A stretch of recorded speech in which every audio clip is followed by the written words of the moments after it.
Turn back out. The Kyrie trade ruined everything. Yo, take 9 miles. Who rich? Shout out Who rich? Let's go. I had to skip because, it was a sponsor, you know what I'm saying? So I kind of just went right here. So I just passed the sponsor and everything. The take we'll be discussing today comes to us from Eric, and he says that the Mavericks trading for Kyrie Irving was a terrible idea. And looking back, they should have targeted a player like OG Anunoby in a trade instead.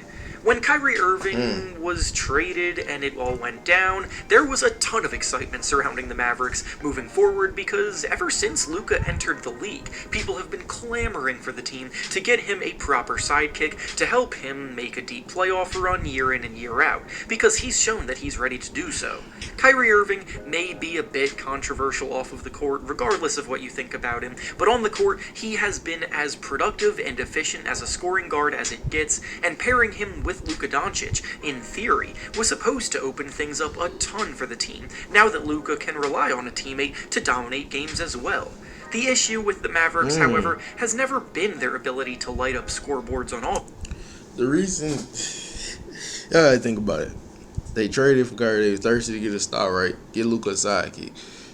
I understand what y'all said, but the thing with Kyrie, he already threatened the Nets office saying, hey, y'all don't trade me now, by the end of this year I'm out, y'all won't have nothing. So it's like, you gotta get something for him. You rather get something for him, regardless if it's weaker than them, you know what I'm saying, or on them. Like, you gotta get something, like, cause you don't want nothing. You don't want them to just walk and then y'all out of a play, you know what I'm saying? So offense. The real issue that has plagued them all season, both before and after the trade, has been the fact that they can't consistently get enough stops when it matters, and have ranked as one of the worst defenses in the league. Prior to the trade happening, the Mavericks ranked 23rd in the league defensively, which is already bad enough as is. But ever since the trade deadline, the Mavericks have ranked 27th defensively, falling into the bottom 5 of the league, and it's been very noticeable. It also doesn't help that they traded away their best defensive player in Dorian Finney-Smith to acquire Kyrie, so all of that has led to genuine criticism of the deal, especially now that they have officially missed the playoffs this year, which nobody could have seen coming at the time. The result of this deal has been nothing short of a disaster, and while you could argue that they could have put together a similar package for a player like Anunoby, who is much more defensive-minded, I'm not sure if either change with the current state of the Mavericks would have changed much. The real issues with the Mavericks is that they lack reliable depth, they have no imposing interior defensive presence whatsoever to anchor their defense, and head coach Jason Kidd has come under scrutiny for some of the game plans that he's executed. If Kyrie Irving does end up leaving in free agency this summer, then the trade will be absolutely considered a disaster, but the reality is that this move exposed a lot of other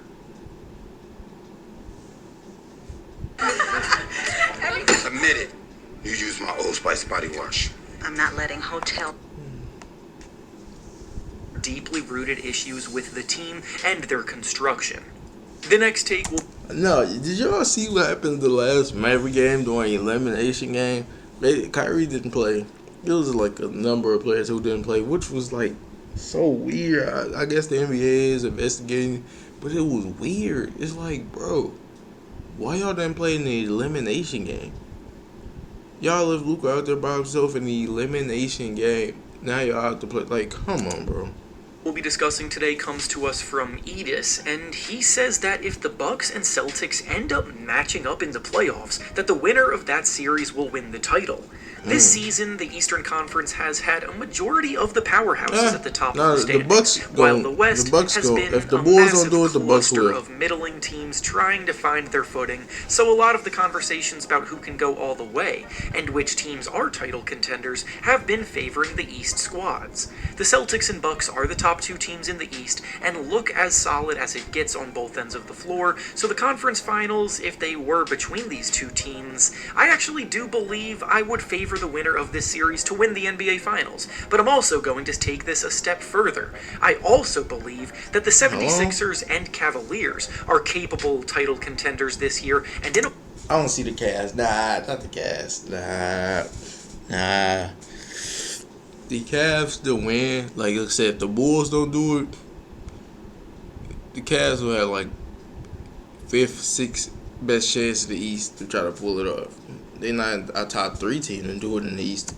No. In a world where either of That's those Milwaukee, two teams Philly, win and the Boston. Eastern Conference, I believe I would also favor them to win it all as well. Joel Embiid is playing the best basketball of his career and is about to win the MVP award, but he has said countless times that at this point in his career, his only focus is on winning a championship, and this is his best opportunity to do so. The Cavaliers are also a sneakily strong team who rank in the top 10 of the league, both offensively and defensively, which historically has been an important barometer for title contention, and the only other 2 teams in the league this year that rank in the top 10 on both ends are the Celtics and 76ers. When you look at the West, there is a genuine case to be made that all 8 playoff teams could pull off some upsets and win the conference, but I just don't think any of them would stack up at the top with the teams in the East this year. And finally, the last take we'll be discussing today comes to us from Matt, and he says that the Miami Heat are going to have to blow it up and rebuild a bit this offseason based... The Heat just can't get it done. You know what I'm saying? Like, you know what I thought about? I'm like, man, I wish D-Wade, like, when they went to the finals in the bubble, I'm like, D-Wade just would have stuck around just another year or two. That would have been good. I feel like he probably could have changed dynamic knowing he got that final experience. That shit would have been good. LeBron versus D-Wade, that would have been pretty cool. But no. Yeah, man, they don't do nothing this year, they blowing it up for sure. On how their current season is going. The Heat were the number 1 seed in the East last season, so their fall off this year was definitely disappointing, but I can't say that it's come out of nowhere. Before the season even began, I was saying in videos that I was worried about the fact that the team essentially stood pat without making a single notable addition to their team, while letting PJ Tucker leave in free agency, and by doing so, they saw several other teams improve and pass them by. Jimmy Butler is another year older, Tyler Herro's offensive upside isn't quite as high as some thought it could be, and defensively he struggles a ton, and then the team's depth in the front court was virtually non-existent for most of the season outside of Bam Adebayo. The Heat made a few small moves in the buyout market by adding Kevin Love and Cody Zeller to the mix, but Love at this point in his career is nowhere close to the player that he once was, and Zeller is the furthest thing. That nigga don't even score no. He taking 4 charges again.